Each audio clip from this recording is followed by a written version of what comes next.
El siguiente programa es para todas las edades. No contiene escenas de sexo o violencia. Es apto para toda la familia. Cuenta con el sistema Closed Caption y es financiado con recursos del Fondo Único de TIC.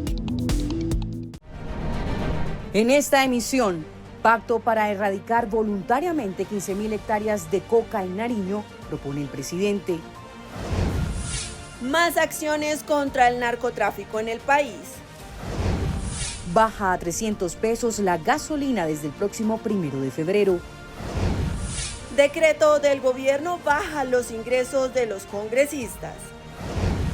Refuerzan la seguridad y la soberanía aérea en Leticia. Gobierno defiende la emergencia económica ante impacto en la deuda.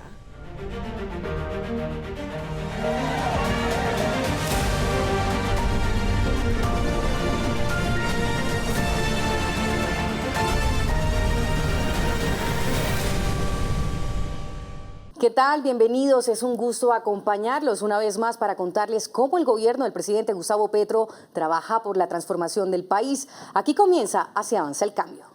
Gracias, Sajira. Televidentes. En este espacio les presentamos logros en materia de desarrollo social, seguridad y bienestar para todos. Iniciamos desde la vereda Llorente en Tumaco, Nariño, donde el presidente Gustavo Petro entregó más de 2.800 hectáreas erradicadas de cultivos ilícitos para la siembra de alimentos. 2.225 familias de Tumaco se benefician con el programa Erradicar para la Paz. La erradicación voluntaria es una de las políticas en la lucha contra el narcotráfico. Desde Tumaco, el jefe de Estado también anunció que en el encuentro con el presidente Donald Trump lo invitará a bombardear con semillas de vida el flagelo de las drogas. Nos enlazamos con Johan Rendón desde Llorente. Adelante. Compañeros de Así Avanza el Cambio, siempre es un gusto saludarlos desde las regiones de Colombia. En el corregimiento de Llorente, a una hora aproximadamente del casco urbano de Tumaco en el departamento de Nariño. Estamos aquí porque en este lugar el presidente Gustavo Petro entregó títulos de tierra. Estamos hablando de poco más de 2.800 hectáreas que hacen parte de títulos de tierras para comunidades indígenas y campesinas, pero con una particularidad. Son títulos de tierra que se le otorgan a las comunidades que se han comprometido con la erradicación voluntaria de hoja de coca para hacer tránsito a cultivos de uso lícito. Se erradican los terrenos, se les titula la tierra. Básicamente ha sido la propuesta del gobierno del cambio que los campesinos y las comunidades afro e indígenas de esta región decidieron aceptar. Pues bien, el jefe de Estado dejó varias noticias, varios pronunciamientos importantes que vale la pena recordar y uno de ellos muy relacionado con la próxima visita que se avecina a Washington, donde el jefe de Estado se va a reunir con su par estadounidense Donald Trump. Pues aquí el presidente habló un poco de lo que espera de ese encuentro, de las propuestas que le va a llevar al presidente de Estados Unidos, todo muy a propósito de los trabajos de erradicación de cultivos que intensamente adelanta el gobierno colombiano en todo el territorio. Yo quiero llegar el 3 de febrero allá a la reunión con Trump, no para hablar de misiles, ya él ha visto lo que produce, no para hablar de misiles, quiero ir a hablar de bombardear, pero no a seres humanos, sino la tierra con semillas, bombas de semillas vitales. Bueno, y el presidente Petro les ha dejado ahí planteada una propuesta bien ambiciosa a las comunidades del departamento de Nariño. El departamento está creciendo a pasos agigantados en la erradicación de cultivos de uso ilícito. Pues el presidente les ha dicho, vamos a fijarnos una nueva meta, lleguemos a los 15.000 a las 15.000 hectáreas de cultivos de mata de coca erradicados.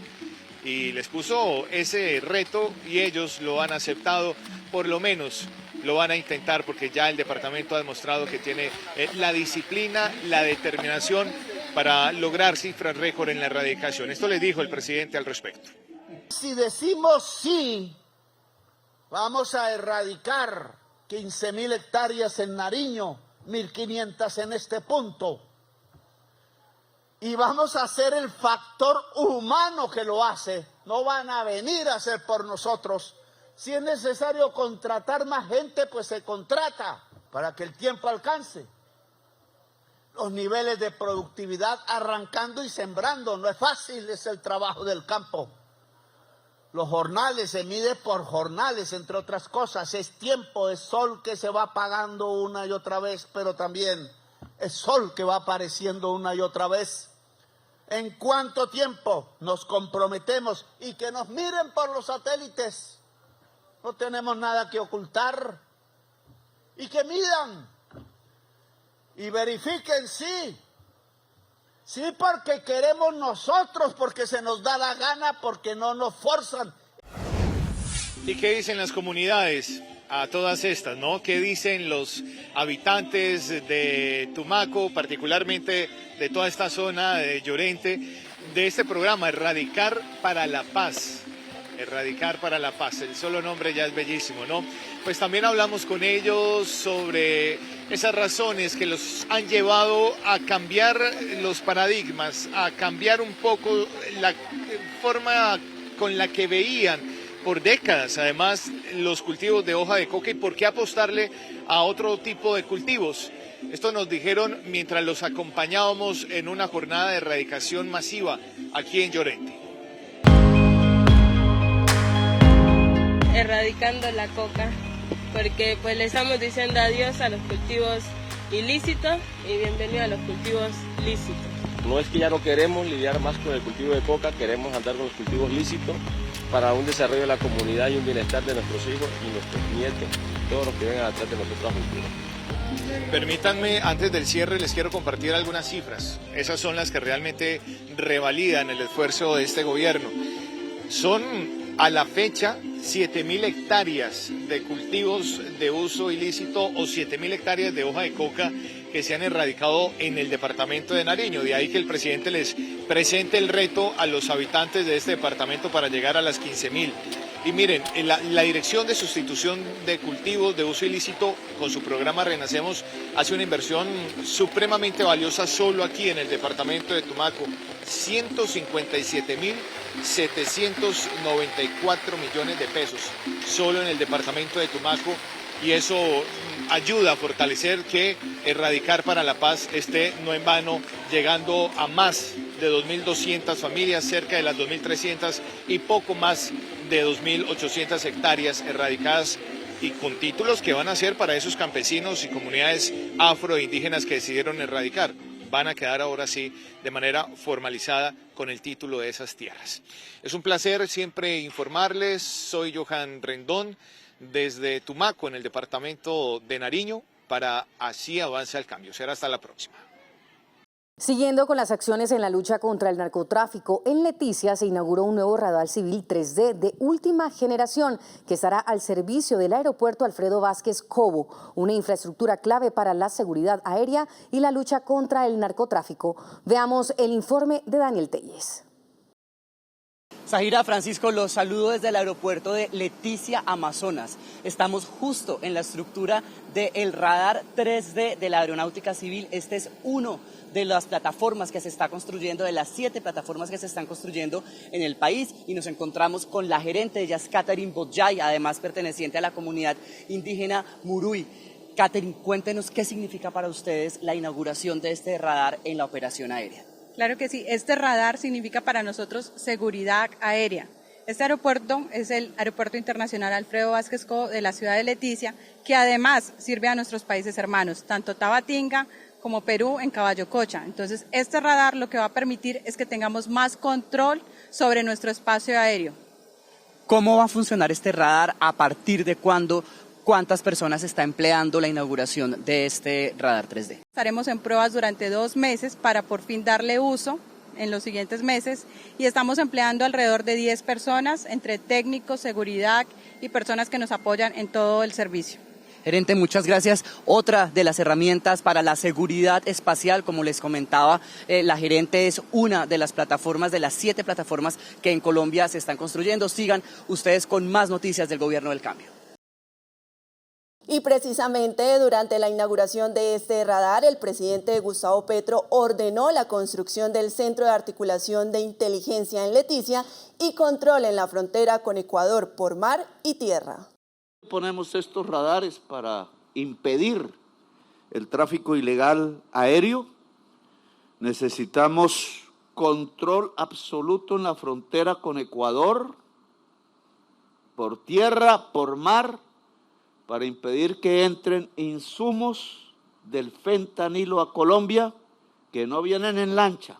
De lo que más nos tenemos que cuidar es que el narco no va de Colombia a Ecuador solamente, porque no le gusta ya estar por aquí, sino que de Ecuador hacia Colombia puede subir una sustancia que se llama insumos para hacer fentanilo.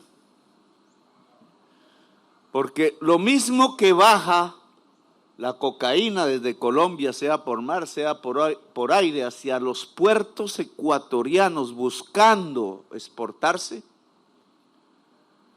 lo mismo, porque podrían usar los puertos colombianos, hay que controlarlos más aún, Buenaventura, Tumaco y otros. Pero igual puede entrar por los puertos del Pacífico americano, suramericano, insumos para el fentanilo.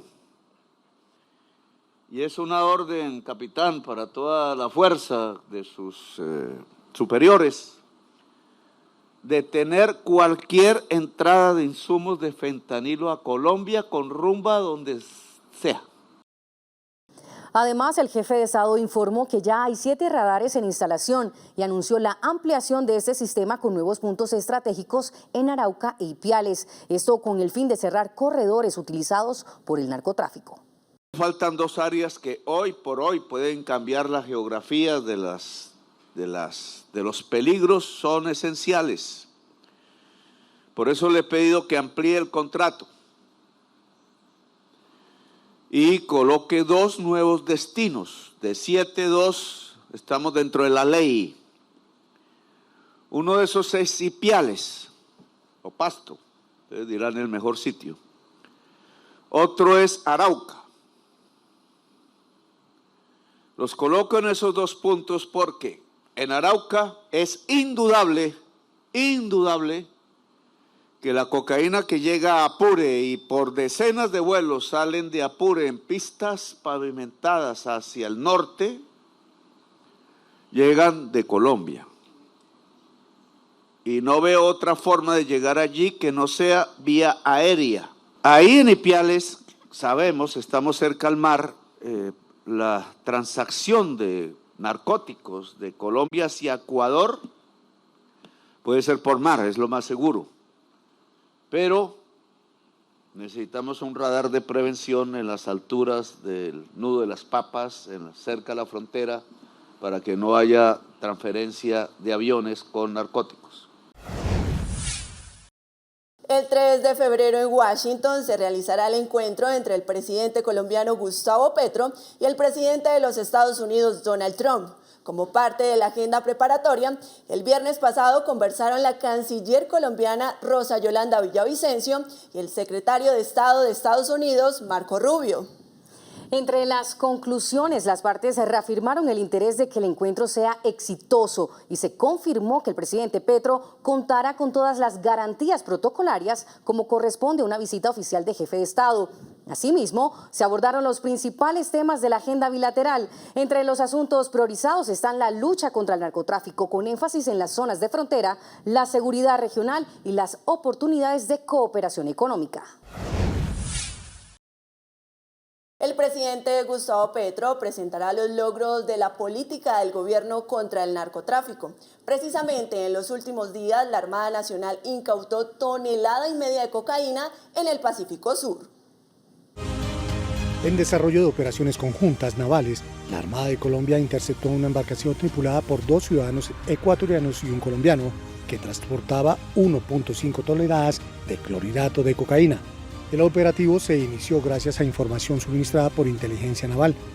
Esto cuando unidades de la estación de guardacostas de Tumaco detectaron una embarcación que se desplazaba por aguas de San Andrés de Tumaco. Los 3 hombres, junto al material incautado, fueron trasladados hasta las instalaciones de la estación de guardacostas en Tumaco, donde funcionarios del Cuerpo Técnico de Investigación del CTI realizaron la prueba para narcóticos. La incautación de este cargamento se suma a otra realizada la semana pasada en esta misma zona. Allí, la Armada interceptó una embarcación rápida tripulada por 3 hombres de nacionalidad colombiana. En el interior hallaron 68 bultos con 2 toneladas de cocaína y 18 canecas plásticas con combustible. Por otro lado, el ejército y la policía incautaron más de 1 tonelada de marihuana que tenía como destino Ecuador. En la vereda San Pedro de Puerto Asís, Putumayo, la Policía Nacional y el Ejército capturaron al hombre con 1.7 toneladas de marihuana ocultas en un camión que tenía doble fondo. El cargamento tenía un valor de más de 16.500 millones de pesos en Colombia y 4.5 millones de dólares en el exterior. Estas labores se lograron gracias a la inteligencia de la SIJIN y tropas del Ejército Nacional. El cargamento estaba compuesto por 1.700 paquetes de 1 kilo cada uno. Las autoridades lograron establecer que el rumbo de este cargamento era Amazonas y no descartan que su destino sería Ecuador, Perú y Brasil. Esto constituye el mayor golpe en la región durante los primeros días del año. Dejamos de poner en el mercado, gracias a esta incautación, más de 1,5 millones de dosis de marihuana. Este cargamento tendría como destino 3 países: Ecuador, Perú y Brasil. El capturado, el camión y la droga incautada quedaron a disposición de la Fiscalía. Gracias por seguir en Así Avanza el Cambio. El gobierno del presidente Gustavo Petro expidió el decreto que elimina la prima especial de servicios que reciben los congresistas por casi 17 millones de pesos mensuales. A continuación, los detalles de esta medida. Por medio del decreto 0030 del 19 de enero de 2026, el presidente Gustavo Petro deroga el decreto 2170 del 4 de octubre de 2013, que se había establecido como prima especial de servicio para los congresistas por un valor de 16.914.540 pesos mensuales.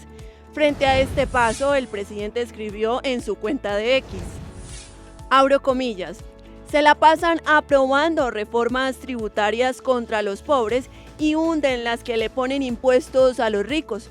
Por eso creo que es muy justo reducir el salario a los congresistas, cierro comillas.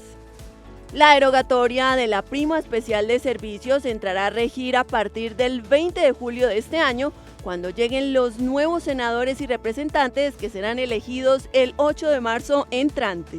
En este sentido, el decreto 0030 de 2026 señala: la remuneración percibida por los congresistas resulta desproporcionada en relación con el ingreso promedio de la población y con la realidad económica del país, lo cual hace imposible el cierre de brechas propuesto por el Plan Nacional de Desarrollo 2022-2026, Colombia, potencia mundial de la vida. Cabe resaltar que esta prima especial es diferente a la prima de servicios que reciben todos los trabajadores formales en Colombia, que se mantiene vigente y corresponde a un salario mensual cada año. A esta hora estamos con Enrique Correa, exmagistrado auxiliar de la Sala Laboral de la Corte Suprema de Justicia, doctor en Derecho del Trabajo de la Universidad de Buenos Aires y catedrático universitario. Doctor, bienvenido a Así Avanza el Cambio y queremos hablar sobre la defensa de los derechos de los y las trabajadoras.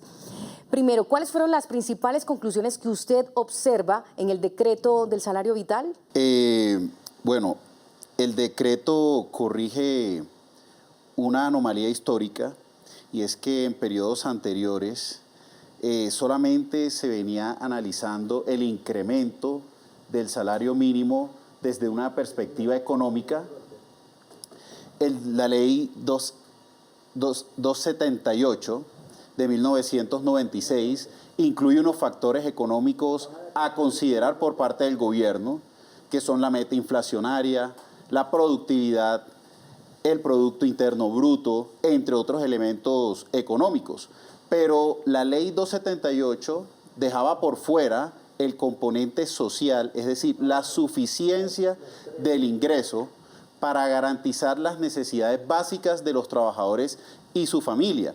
Y esta insuficiencia de la ley no significa que necesariamente debe aplicarse textualmente.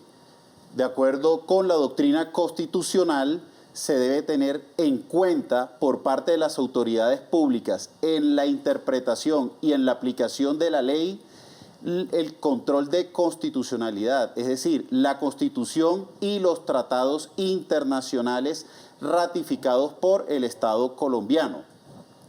Y dentro de esos tratados internacionales ratificados por el Estado colombiano, existen unos que elevan a nivel internacional y a carácter de derecho humano fundamental el criterio del salario vital. Por ejemplo, la Declaración Universal sobre Derechos Humanos, el Pacto Internacional de Derechos Económicos, Sociales y Culturales, hacen referencia a que los estados deben garantizar un ingreso mínimo, un salario vital para los trabajadores y sus familias.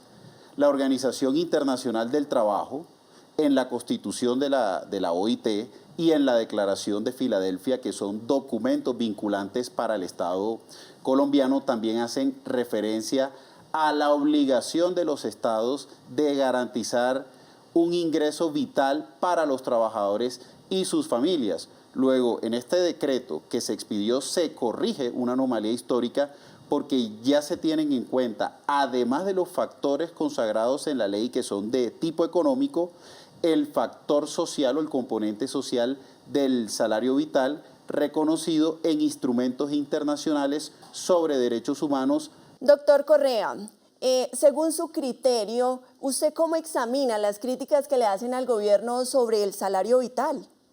Se han presentado unas demandas en el Consejo de Estado con el argumento de que el gobierno excedió su facultad reglamentaria al incluir en el decreto criterios diferentes a los económicos relacionados en la ley. Esta tesis es infundada, es equivocada, porque las autoridades públicas, incluyendo el gobierno, por mandato de la Constitución, deben aplicar directamente la Constitución política, que hace referencia al salario mínimo vital y móvil, y también los instrumentos internacionales de derechos humanos ratificados por el Estado colombiano. Luego, el gobierno debía integrar ese componente económico con el componente social de la suficiencia de los ingresos para garantizar bienes esenciales para los trabajadores y sus familias. Doctor Correa, háblenos ahora sobre el Consejo de Estado.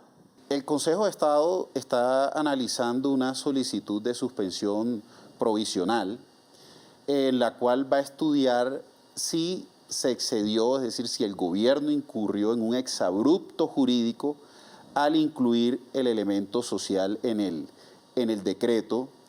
Desde mi punto de vista, el Consejo de Estado no debería aceptar una tesis si se toma en cuenta el argumento de que los jueces de la República, por mandato de la Constitución, deben tener en cuenta, además de la ley, la Constitución política y los instrumentos internacionales ratificados por el Estado y que hacen referencia al concepto de salario vital. Doctor Correa, analicemos otros países. En el salario mínimo, ¿cómo está Colombia? Desde el punto de vista de la práctica, por ejemplo, México. México, desde el 2018, ha realizado incrementos acumulados aproximadamente 154%.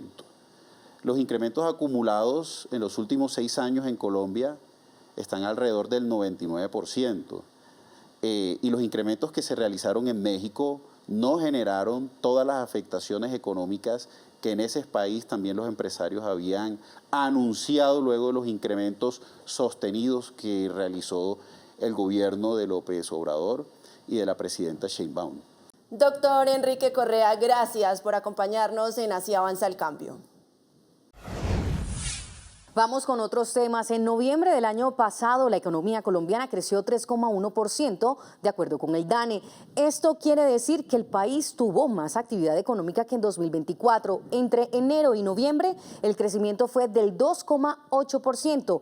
Los servicios como el comercio y las comunicaciones fueron los sectores que más impulsaron la economía. Noviembre dejó un balance positivo para el país. Una noticia que impacta el bolsillo de los colombianos. A partir del 1 de febrero, el precio del galón de la gasolina bajará 300 pesos. Así lo informó el Ministerio de Hacienda. Esta reducción obedece principalmente a que la nación ya pagó la deuda con Ecopetrol por 72 billones de pesos que había dejado el anterior gobierno. Esta reducción también obedece a la baja en los precios internacionales del combustible. Y en otras noticias, Colombia suspendió el suministro de energía a Ecuador tras los aranceles del 30% a productos nacionales que impuso ese país. El ministro Edwin Palma afirmó que la medida defiende la dignidad y la soberanía energética de Colombia. El ministro de Minas y Energía, Edwin Palma, anunció la suspensión del suministro de energía eléctrica a Ecuador como una medida de reciprocidad frente a las decisiones unilaterales del gobierno vecino que impuso aranceles del 30% a productos colombianos. Colombia ha sido muy generosa con el pueblo ecuatoriano, pero aquí está hoy en juego es la dignidad de un pueblo, que no puede dejarse agredir cada vez que otro presidente, otro gobierno, y menos un gobierno vecino y hermano, agreda al pueblo colombiano. Finalmente aclaró que esta no es una decisión contra el pueblo ecuatoriano y reiteró que Colombia mantiene abiertos los canales diplomáticos para retomar los intercambios energéticos cuando se restablezcan las condiciones de confianza y seguridad. Y seguimos con más logros del gobierno en las noticias en breve. Zahira, Raquel, es un gusto saludarlas como cada semana porque seguimos trayendo grandes noticias para Colombia. El gobierno nacional inició la segunda fase de la Universidad del Atlántico en Soledad. Esta obra fortalece la educación superior pública en el Caribe colombiano. Cerca de 1.000 estudiantes se beneficiarán gracias a este proyecto. Jóvenes de los grados 10º y 11 de los principales colegios de Soledad. Aquí está la rectora del INEM también acompañándonos. Quisiéramos que el INEM sea también de esas instituciones protagonistas en la apropiación de este campus universitario para que la pertinencia de la oferta académica se garantice en clave del cumplimiento de los sueños de la juventud de Soledad. Esta obra que tiene una inversión que supera los 46.000 millones de pesos y que convergen tanto el municipio de Soledad, que hace cesión del predio, como el gobierno nacional, que garantiza los recursos, no es otra cosa distinta a la posibilidad de que la educación superior en Soledad y en Colombia se convierta en un derecho. En Maicao, La Guajira, el gobierno nacional puso en funcionamiento la nueva sede de diagnóstico y atención renal del Hospital San José. La unidad contó con una inversión de 888 millones de pesos. Con esta iniciativa se fortalece la red pública hospitalaria. Cuando la salud falla, lo primero que se pierde es la tranquilidad. Y cuando la distancia se interpone, lo que está en juego no es tiempo, es vida. Por eso, en el corazón de La Guajira, el Hospital San José de Maicao toma una decisión que cambia historias. Nace la unidad renal Cambio Vital, un servicio diseñado para cuidar, proteger y acompañar. Aquí no hablamos solo de máquinas, hablamos de personas, de un equipo especializado que entiende que cada paciente necesita seguridad, confianza y trato humano. Cambio Vital significa atención cercana sin traslados innecesarios, sin rupturas familiares, sin incertidumbre. Significa saber que hay un lugar preparado con tecnología, conocimiento y calidez cuando más se necesita. Porque cuando un paciente se siente seguro, el cuerpo responde mejor. Unidad Renal Cambio Vital, Hospital San José de Maicao, más cerca, más humano, más vida. Lupa las noticias falsas con Celso Tete Crespo. Esta es la lupa a las noticias falsas contra el gobierno del presidente Gustavo Petro de la última semana, aquí en Así Avanza el Cambio. La primera, Revista Semana y la periodista Juanita Gómez mienten cuando dicen que el gobierno Petro pidió un préstamo de casi 5.000 millones de dólares, según ellos, y que es el más grande de la historia, dicen. Aclaración, el crédito más alto de la historia de Colombia fue con el Fondo Monetario Internacional y lo pidió el expresidente Iván Duque para ampliar el gasto público del país. Todo lo contrario en este caso, es justo el gobierno del presidente Petro a quien le ha tocado pagar ese crédito inmenso a corto plazo y a altas tasas de interés, y ya lo hizo por completo. El crédito tomado por el gobierno del cambio desde sus inicios no es para aumentar el gasto, sino para pagar las deudas previamente adquiridas, más costosas y de corto plazo. Entonces, señora Juanita Gómez, no se está aumentando el pago del pueblo, sino que todo lo contrario, se está ahorrando pagos del pueblo a altas tasas de interés. La segunda, no es cierto que la subida del salario mínimo del 23% que decretó el gobierno del presidente Petro haya desencadenado una ola de alzas en los bienes de servicios, como publicó el periodista Ricardo Galán. Aclaración, el presidente Petro mostró con los datos de los precios de los alimentos en Corabastos en esos momentos que se mantienen estables esos precios en Colombia y por ende el salario vital solo está afectando marginalmente los precios generales de la economía. La inflación de Colombia no se produce por la masa monetaria ni por el salario de la gente. No, es un error verlo de esa manera. La inflación se rige por el costo de los alimentos y están estables. Si en este momento Corabastos dice que el precio de los alimentos es estable, entonces no tenemos perturbaciones de precios en general por la implementación del salario vital en el país. Y la tercera, el portal La Silla Vacía sacó un artículo diciendo que el decreto de emergencia económica declarada por el gobierno del presidente Gustavo Petro no hace caer la tasa de interés de las deudas que tiene el país y que todo seguirá igual, dice el artículo, y eso no es cierto. Aclaremos, claro que sí se cayeron las tasas de interés en dólares del crédito y se demostró en la última operación de ese crédito que las tasas de interés bajaron del 8 al 5.9%.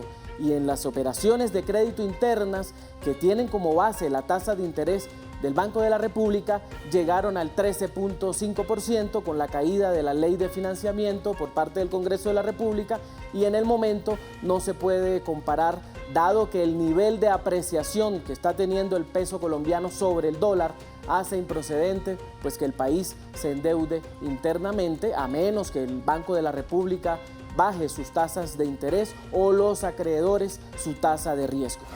Y esta fue la lupa a las noticias falsas contra el gobierno del cambio y contra el presidente Gustavo Petro, que desmentimos siempre aquí en Así Avanza el Cambio, el informativo de la Presidencia de la República, que pueden ver en el YouTube de la Presidencia los domingos a las 8 de la noche. Esta sección también puedes leerla en el periódico Vida y escucharla en el programa radial de la Presidencia Vida en la Radio. Hasta pronto. Y con la información que usted debe saber, llegamos al final de esta emisión de Así Avanza el Cambio. Recuerde la cita cada domingo a las 8 de la noche por el canal institucional y las redes de Info Presidencia. Y con las imágenes de la inauguración de la sede Radio Nacional en Leticia, nos despedimos. Nos vemos en nuestra próxima emisión.